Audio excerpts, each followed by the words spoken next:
Welcome to subscriber कुंडली analysis. और आज की सब्सक्राइबर कुंडली एनालिसिस में हम मिसेस सिंह की कुंडली एनालिसिस करने जा रहे हैं।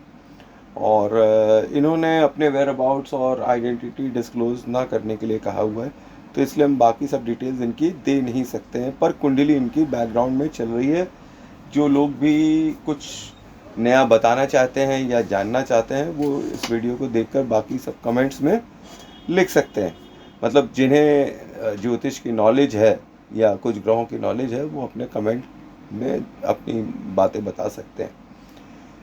तो विदाउट वेस्टिंग एनी टाइम जल्दी से चलते हैं। तो लगन कुंडली इनकी हाउस नंबर 1 की कुंडली है। तो मंगल इस कुंडली का लगन लॉर्ड है।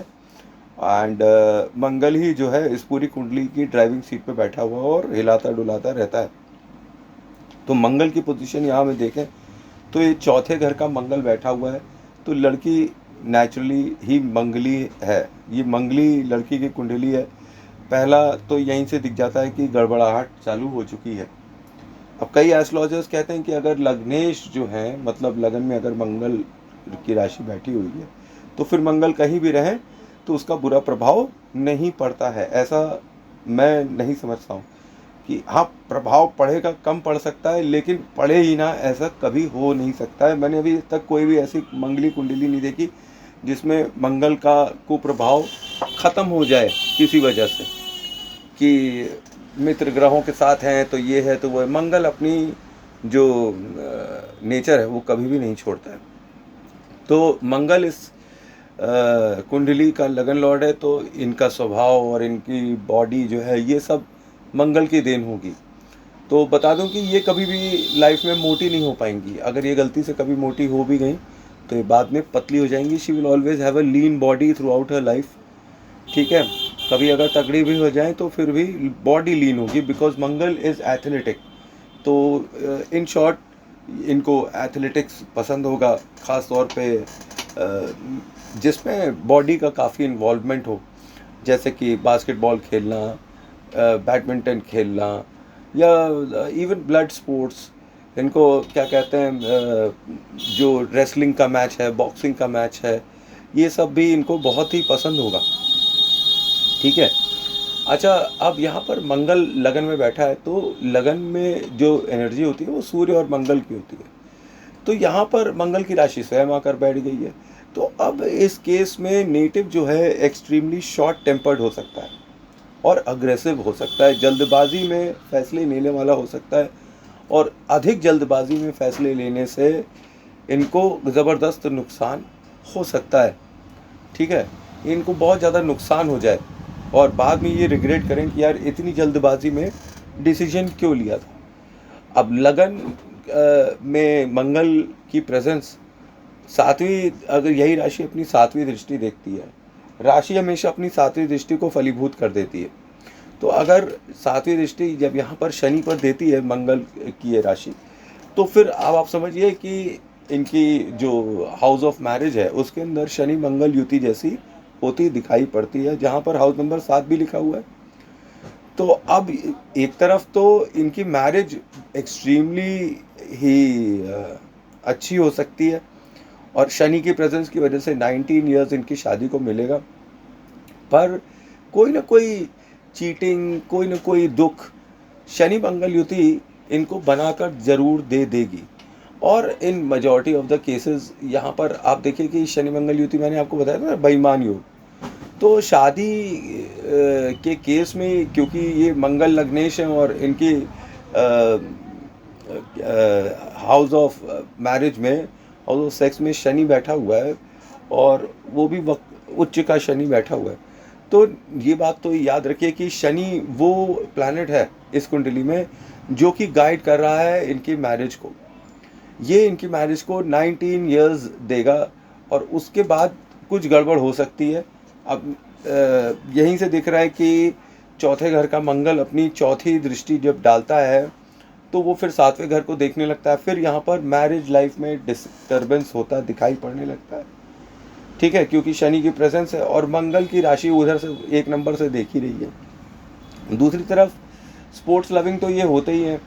तो और इनको जो ये हॉट टेम्पर्ड होते हैं, क्योंकि अब यहाँ पर मंगल की एक्सेसिव पावर हो चुकी है, और एवरेज हाइट जो होती होगी जो लड़कियों की, उससे ये थोड़ी सी अधिक ही होंगी, क्योंकि मंगल जो है वो इंसान को थोड़ा सा लंबा चौड़ा भी बना देता है, स्टाउट बना देता है, स्ट्रॉन्ग बॉडी बना देता है।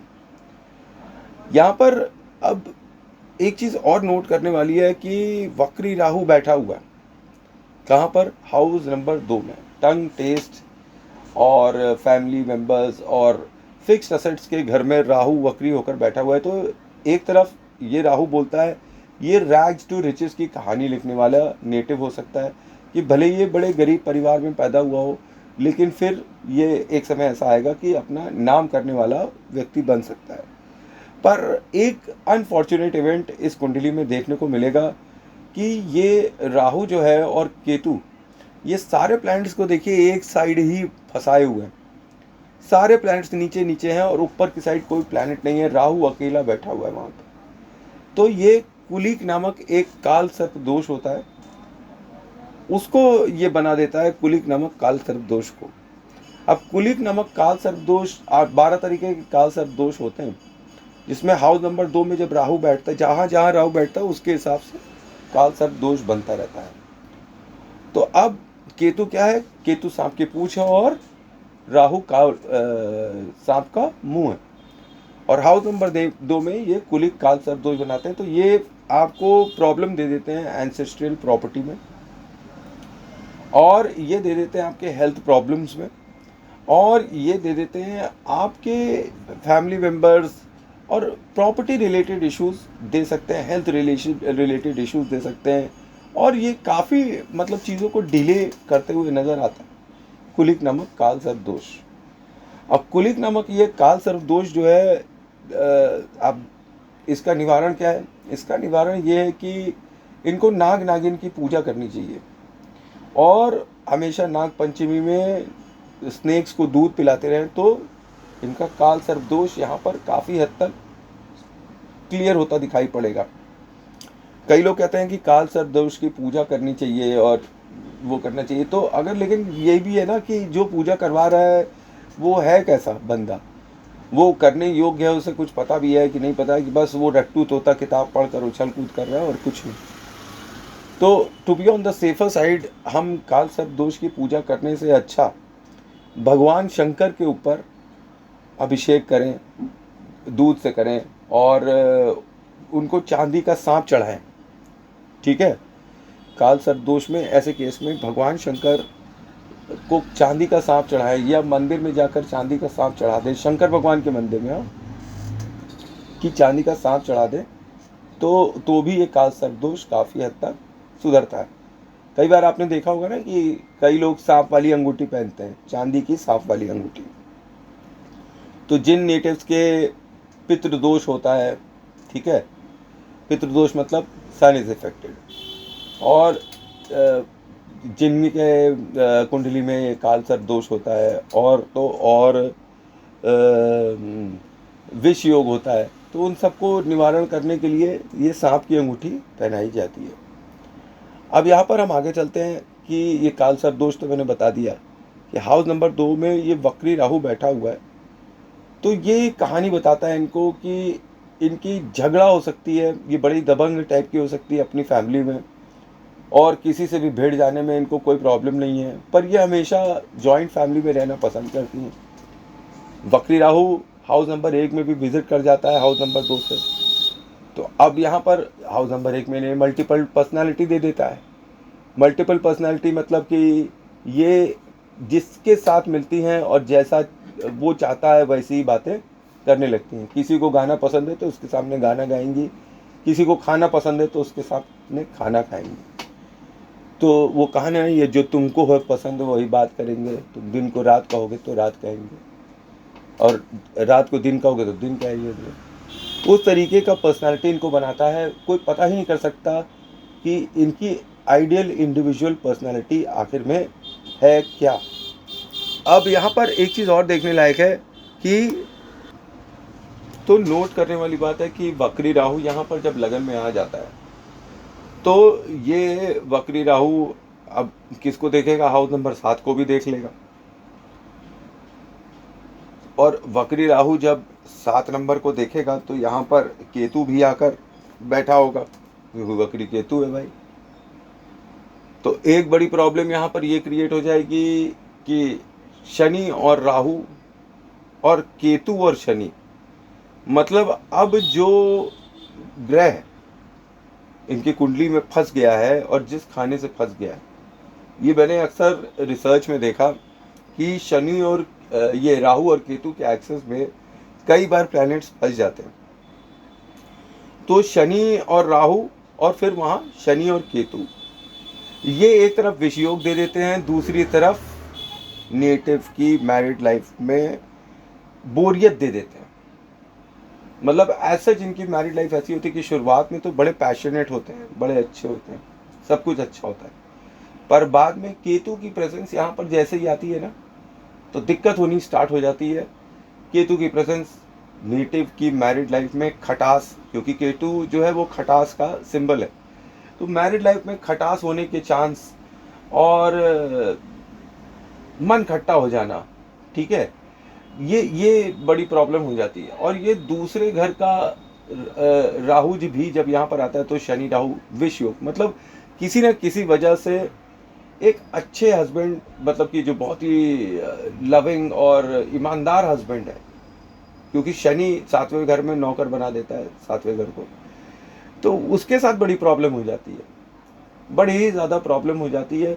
कुछ खटास, जबान की खटास, ये सब हो जाता है। और कई बार छोड़ कर वापस, मतलब भागता रहता है हस्बैंड कि अब कहीं दूर चला जाए, कहीं ये हो जाए, और नॉट नेसेसरी। देखो यहाँ पर केतु वक्री आता ही ज़रूर है और डिवोर्स जैसी सिचुएशन बना सकता है। और यहाँ पर मुझे लगता है कि बहुत ज़बरदस्त चांस है कि नेटिव का डिवोर्स हो जाए until unless Shani extremely powerful हो। राहु और शनि की जो ये 7वें घर की दृष्टि है, तो इसमें जैसे जहाँ से राहु अब दृष्टि दे रहे हैं, तो राहु बोलता है कि पैसे दे के काम करा लो, तो मतलब कुछ ना कुछ एक अनईजी होता है, किसी भी तरीके से करा लो, किसी भी तरीके से हो जाए। तो एक तरफ शादी किसी भी तरीके से करने की इच्छा नेटिव की होगी, और दूसरी तरफ जब केतु भी वहाँ पर पहुँच जा रहा है तो फिर मन खट्टा हो जा रहा है। शनि केतु एक हत्या योग होता है। तो अब ये हो सकता है कि देर सवेर इनकी जो है डिवोर्स की स्थिति पक्की हो जाए, क्योंकि मंगल भी आगे चौथी घर से, चौथी दृष्टि से इनकी मैरिड लाइफ को देख रहा है, तो ये एक और प्रॉब्लम हो जाएगी। मांगलिक दोष से की वजह से भी इनकी मैरिड लाइफ तबाह हो रही है। मंगल की भी स्थिति अच्छी नहीं है इनकी कुंडली में, भले ही लग्नेश क्यों ना हो। अब हाउस नंबर 2 पे वापस चलते हैं। तो ये हाउस नंबर 2 में राहु बैठा हुआ है, तो इन्हें गोलगप्पे, चाट, चटपटी चीज़ें खाना बड़ा पसंद होगा, और बेसिर पैर की भी चीज़ें इन्हें खाना बड़ा पसंद हो सकता है। जैसे कि बेसिर पैर की चीज़ें, मतलब कि जैसे कि कोल्ड कॉफ़ी विथ आइसक्रीम, ठीक है, कोल्ड ड्रिंक विथ आइसक्रीम है, और खीर विथ आइसक्रीम, कोई भी चीज़ का अटपटा कॉम्बिनेशन बना दो और उसे खा लो। ऐसी चीज़ें इनको बहुत पसंद हो सकती है कि मतलब एक अलग ही यूनिक तरीके के कॉम्बिनेशन का खाना है। और बासी खाना इन्हें खाना नहीं चाहिए, पर ये बासी खाना भी खाती होंगी, जैसे कि कल का खाना है तो आज खा रहे हैं, इस तरीके की चीज़ें हो जाती हैं। और परिवार के अंदर इनका स्वभाव जो है बड़ा ही दबंग टाइप का है, कि दबा के रखने वाला। हालांकि ये परिवार में जो भी होगा उनके साथ अच्छे से बिहेव करेंगे, पर इनके हिसाब से अच्छा है, पर इनका जो दबंग नेचर है इनको रिटेलिएशन दे सकता है कि देर सवेर इनके ही परिवार वाले इनके अगेंस्ट कॉन्स्पिरेसी करने लगे।